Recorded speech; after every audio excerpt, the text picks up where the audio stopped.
Selamat datang kembali di channel Anime Zone.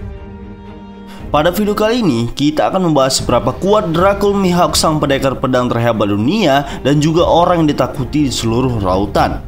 Masih sangat banyak rahasia yang belum terungkap dari sosok karakter yang misterius satu ini. Atas hal itulah membuat kami penasaran bagaimana kekuatan sebenarnya dari sang mantan Shichibukai ini. Mulai dari seperti apakah kekuatannya dan bagaimana dia bisa mendapatkan kekuatan dari pedangnya tersebut.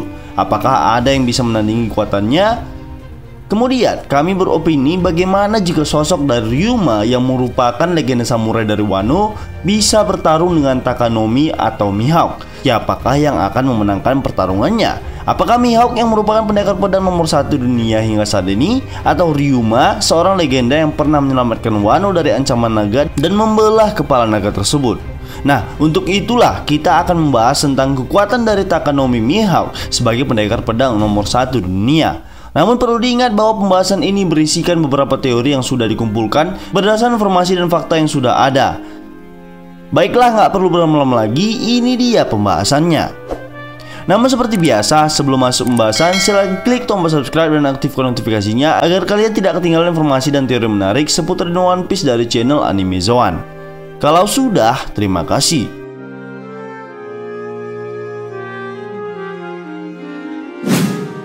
Awal pembahasan kita mulai dari sejarah terlebih dahulu.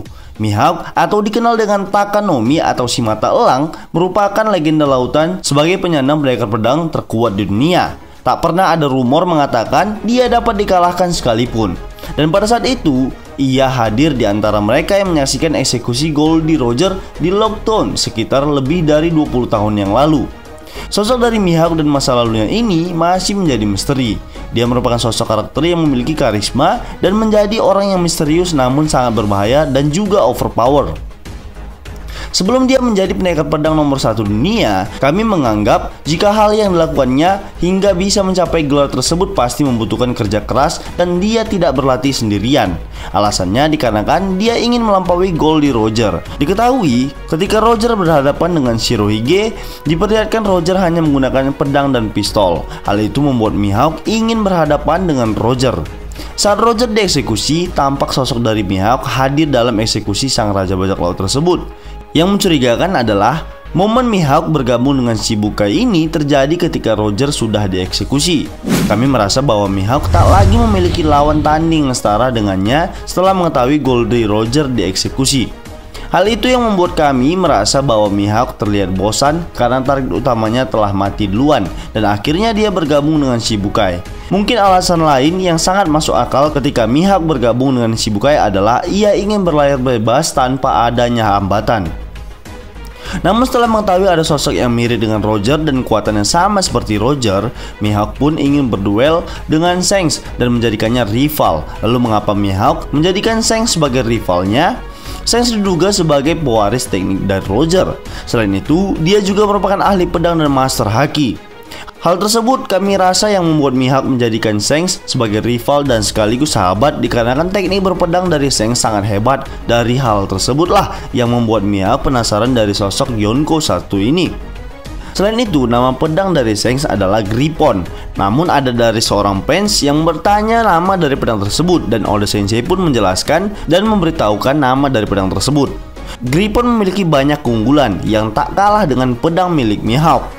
Selain itu, setelah mengetahui lengan kiri Shanks putus akibat menyelamatkan Luffy, Mihawk pun tak ingin menjadi rivalnya lagi. Mungkin kami menganggap bahwa tak mungkin baginya untuk melawan Shanks yang hanya memiliki satu lengan dan menjadikannya sebagai rival.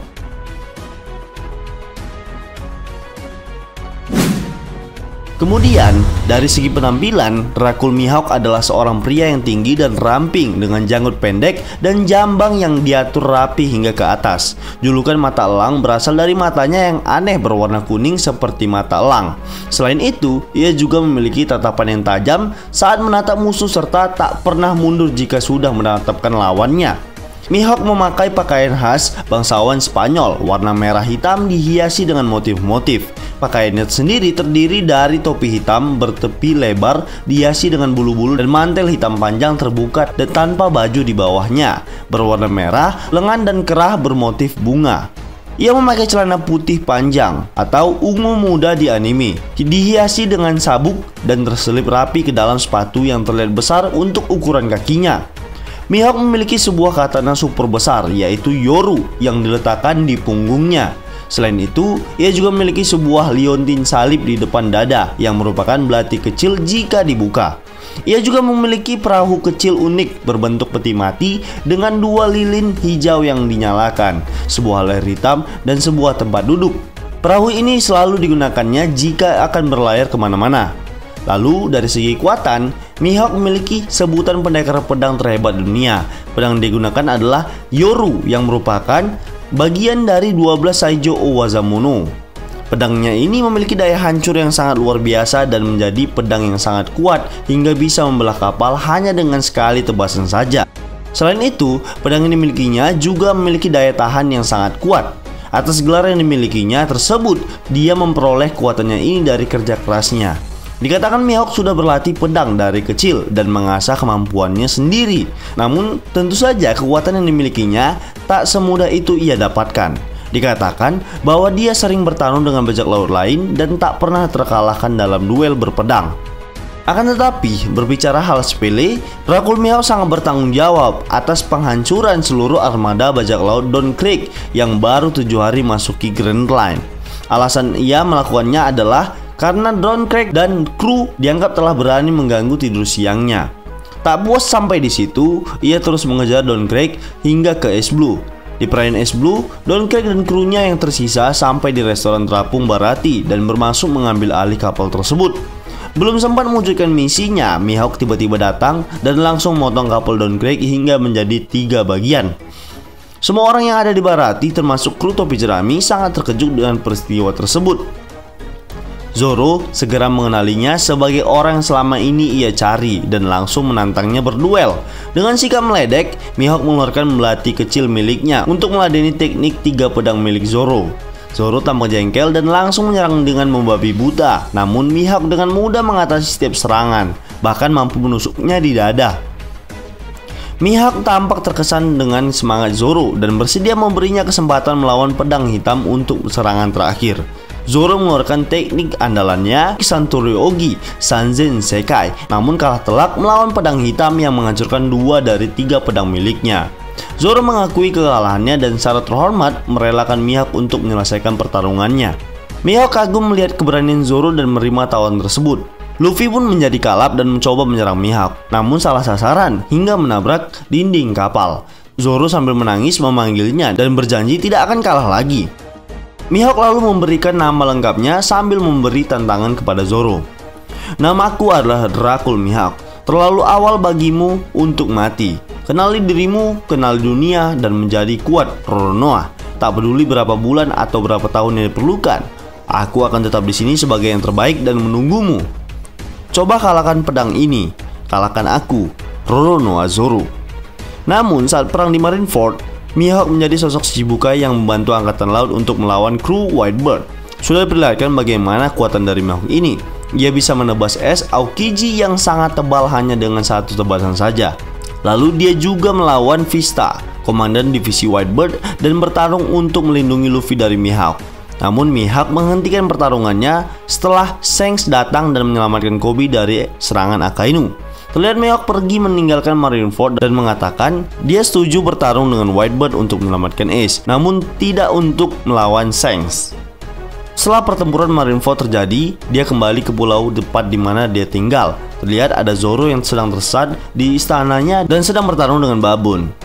Kepada Zoro, Mihawk memberitahu bahwa Luffy terlibat dalam perang di Marineford dan saudaranya Portgas di Ace tewas dalam kejadian. Di dalam sebuah kastil kuno, Mihawk duduk sambil membaca surat kabar bersama Perona. Setelah membaca artikel tentang dugaan kematian Moria, Perona mulai menangis terseduh-seduh.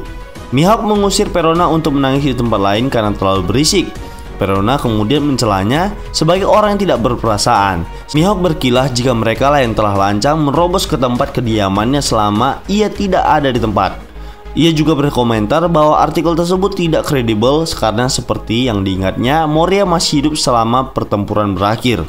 Kemudian Mihawk muncul saat sedang duduk di atas runtuhan dekat benteng, menonton pertarungan Zoro melawan para babun bersenjata. Ia heran karena ternyata Zoro belum juga pergi menuju lautan meninggalkan tempat itu setelah sekian lama ia meninggalkan kastil. Setelah melihat perahu yang diberikannya telah rusak, Mihawk berkomentar jika perahu tersebut sekarang tidak berguna. Namun Zoro bersikeras jika ia dapat menggunakan bagian perahu dan berpegangan padanya untuk berenang.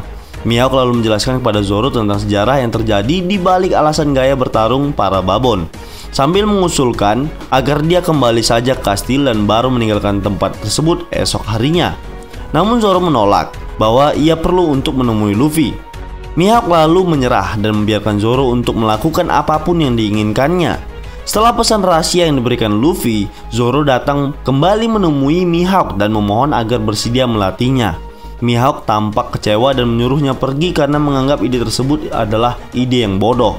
Ia kembali mengatakan bahwa ia seharusnya malu pada diri sendiri yang harus kembali merangkak memohon bantuan setelah dikalahkan para babon, sambil menambahkan kalau ia ternyata selama ini terlalu tinggi menilai dirinya. Zoro menjawab kalau ia telah mengalahkan semua babon dan kini ia hanya butuh kepalanya, namun tak cukup bodoh untuk percaya jika ia dapat mengalahkannya sekarang. Mihawk tertawa keras mendengar permintaan Zoro, namun ia memahami bahwa Zoro tidak bertindak untuk kepentingannya sendiri dan sebaliknya ia menemukan sesuatu yang jauh lebih penting di atas mimpi maupun hidupnya sendiri. Terkesan dengan tekadnya yang mau menanggung malu demi kaptennya, Mihawk menyerah dan menyuruh Perona agar mengobati luka-luka Zoro sehingga mereka dapat mulai latihannya untuk 2 tahun ke depan. Namun jika dihubungkan dengan Ryuma sang legenda Wano, jika mereka berduel siapakah yang akan memenangkan duel tersebut? Diketahui Ryuma merupakan pahlawan Wano dan sebagai samurai yang telah menyelamatkan Wano. Hal tertinggi yang pernah dicapainya adalah pernah membelah kepala naga dengan pedang susuinya. Hal itu yang menjadikannya sebagai pahlawan Wano dan ia dianggap sebagai dewa berpedang. Setelah ia mati dan dikuburkan dengan pedangnya, kuburannya pun dibongkar dan jasadnya diculik oleh Gekko Moria. Hal tersebut membuatnya dihidupkan kembali dan menjadi zombie. Setelah Ryuma dihidupkan kembali, dia pun bertarung melawan Zoro untuk bertaruh merebutkan pedang susui milik Ryuma. Namun Ryuma berhasil dikalahkan oleh Zoro dan Zoro pun berhasil memiliki pedang susui tersebut. Namun jika membahas kekuatan dari pedang Mihawk dan Ryuma, bisa saja dalam hal ini pedang Mihawk levelnya masih di atas pedang milik Ryuma. Mungkin yang kami ketahui, Mihawk merupakan pendekar pedang nomor 1 dunia, lalu Ryuma pendekar pedang terhebat di Wano. Lalu jika Ryuma pada saat itu keluar dari Wano dan bertemu Mihawk untuk melakukan pertarungan duel berpedang, siapakah yang akan memenangkan pertarungan tersebut? Kami menganggap jika pedang dari Mihawk sangat kuat. Hal itu terlihat dari warna hitam dari pedang tersebut. Sama seperti pedang milik Ryuma, pedang mereka berdua sama-sama memiliki warna hitam. Kami menganggap bahwa pedang mereka berdua sudah dilapisi haki tingkat tinggi dan hal tersebut membuat daya hancur dari pedang itu sangat kuat. Selain itu, daya tahan dari pedang tersebut juga sangat kuat. Meskipun mendapatkan tekanan atau pijakan dinosaurus sekalipun tak membuat pedang mereka bengkok atau patah. Maka dari itu, jika mereka berduel dan bertarung untuk menentukan siapa pemenang dari hasil mereka berduel sangatlah sulit untuk memprediksinya. Kami menganggap jika pertarungan mereka berdua ini seri atau seimbang, terlihat dari pedang mereka yang hanya sedikit beda levelnya. Kemudian dari tingkat Bushuku Haki yang dialiri ke pedang mereka masing-masing, mereka juga memiliki kekuatan yang hampir setara. Nah, kesimpulannya adalah kami menganggap bahwa akan ada orang yang bisa mengalahkan sosok Mihawk ini. Bisa saja Zoro yang sudah dilatihnya selama 2 tahun. Perjalanan sejauh ini untuk mencari rival sejatinya sudah terhenti sampai akhirnya dia menemukan Zoro, dan kami yakin hal tersebutlah yang membuat Zoro mungkin akan menjadi rival Mihawk selanjutnya. Dan mungkin saja jika Zoro sudah melampaui kekuatan Mihawk, besar kemungkinan dia juga bisa mengalahkan Sengsi rambut merah di masa depan. Kami menganggap mungkin Zoro lah yang akan menjadi rival selanjutnya.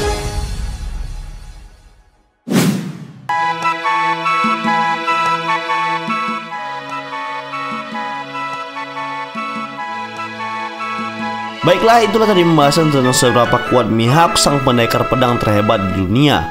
Namun perlu diingat, ini adalah spekulasi berdasarkan fakta dan informasi yang sudah dikumpulkan. Jika menurut kalian pendapat kami ini masih keliru, kita bisa berdiskusi di kolom komentar di bawah ini, tentunya dengan sopan dan santai. Jika kalian suka video ini, silahkan like, share, dan subscribe. Satu subscribe dari kalian akan sangat membantu perkembangan channel kita ini. And last word, terima kasih.